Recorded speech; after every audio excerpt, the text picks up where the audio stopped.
Hey, what is up, guys? Welcome to another video. In this video we are going to edit some president's face and yeah, create some like movie album covers or something like that. So yeah, let's go ahead and get started. Be strong.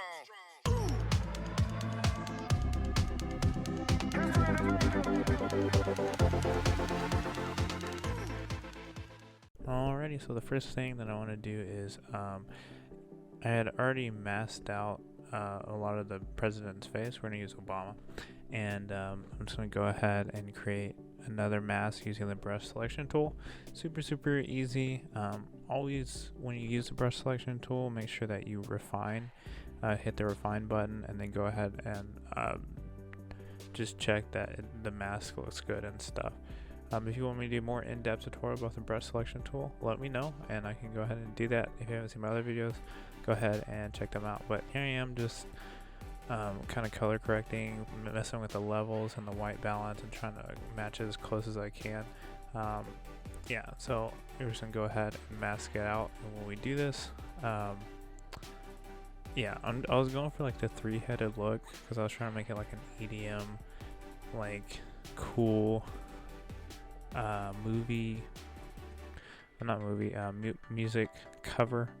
So yeah, so we're gonna go ahead and just kind of slightly morph him, and his face kind of perfectly was symmetrical at those areas. I was trying to match his eyebrows and stuff. So yeah, we're gonna go ahead, stretch him out and try to match it as best I can. And I try to like blend it in to where it looks like he has a mountain on his head.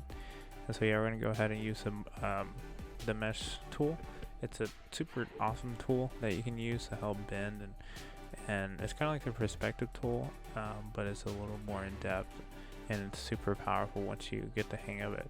So we're just gonna go ahead and mask and clip and kind of paint around the edges to soften it up to help it blend with his hair. I have no idea why I chose to add a mountain for his head, but yeah, I'm gonna go ahead and add a river and stuff too, because why not? None of this really made sense to me at the time, but I mean it kind of does. So I just made a whole picture right there, and then I was like, hey, let's just add some some coconuts in his head. So we're just gonna go ahead and add some coconuts in his eyes. None of this makes sense, but at the time it made a lot of sense. So yeah, I was like, well, let's just keep adding some random fruit. We're just gonna go ahead and brush select, and I usually do a combination of brush select and the lasso select tool and set it to polygon mode. And when you set it to polygon mode, it kind of simulates the pen, and here I am with a tongue. I was like, it's gonna be funny if we add a tongue. So I just added a tongue, masked it out, clipped around the teeth, and now I'm gonna go into the liquify persona, and well, I will in a bit to fix the tongue. But yeah, so I just went ahead and cleaned things up, used the pen tool, and then created a mask on one of the pen layers to kind of create like depth and stuff. And I'm just going to add shadows, so using an HSL layer, lower the opacity a little bit and kind of simulate some shadows to help blend it a lot better. So yeah, I was gonna, because Obama's real big into like change and stuff, so I was thinking like make it look like it's a changed dimension. And so yeah, so here I am just playing with color and the black and white.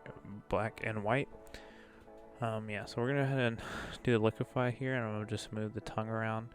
And I accidentally ripped the tongue right here, and I was really too lazy to undo it, so I was like, hey, that looks like a pepper. So I just added a pepper.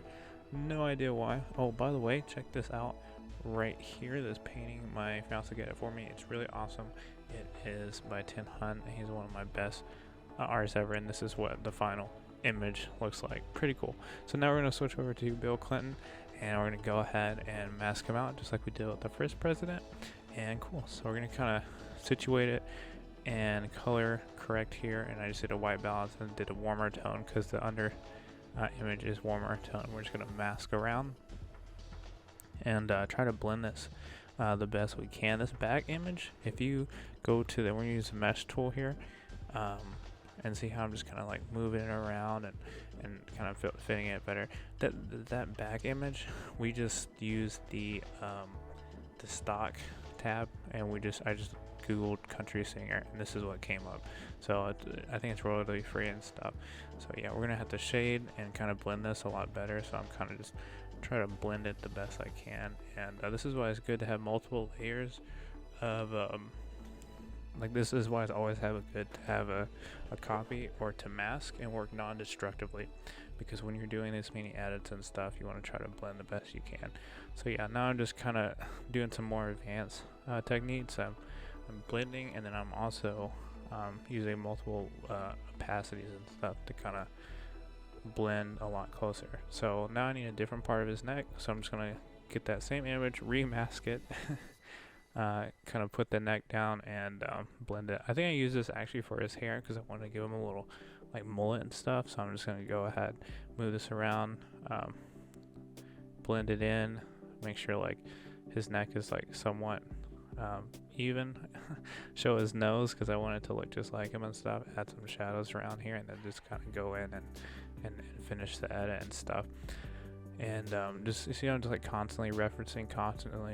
This was actually a really hard one, but yeah, it looks like I just did the lasso select tool, and that's what I was talking about earlier, how I use a combination of the brush select and the lasso select. If you go up to the top left, you'll see a polygon select, and just kind of, instead of holding shift, it kind of just creates the lines for you, similar to the pin tool. So yeah, it's super easy and super powerful when you use the tools in conjunction. It's like using a sander and a piece of sandpaper. You can use both of them independently, but it's even better if you use multiple tools and stuff. And here I am using the mesh warp tool. We're just gonna create a. I wasn't too happy with this this mullet because I should have shaded it better and get like a better source for the mullet. But you know, hey, I mean, it's just a personal project. Don't want to spend too much time on it. And I was running late. I'm always running late to give a video. Yeah, so and here is the final image. 3, 2, 1, bam. Yeah, so I'm missing Monica, and yeah, if you guys know about our old president here in the United States, Bill Clinton, you'd get the joke. But yeah, so hopefully you guys like this video. If you haven't, check out my other speed art movie poster edits. I'll link them somewhere. Check out my Skillshare course. Subscribe, like, and tell me what you think.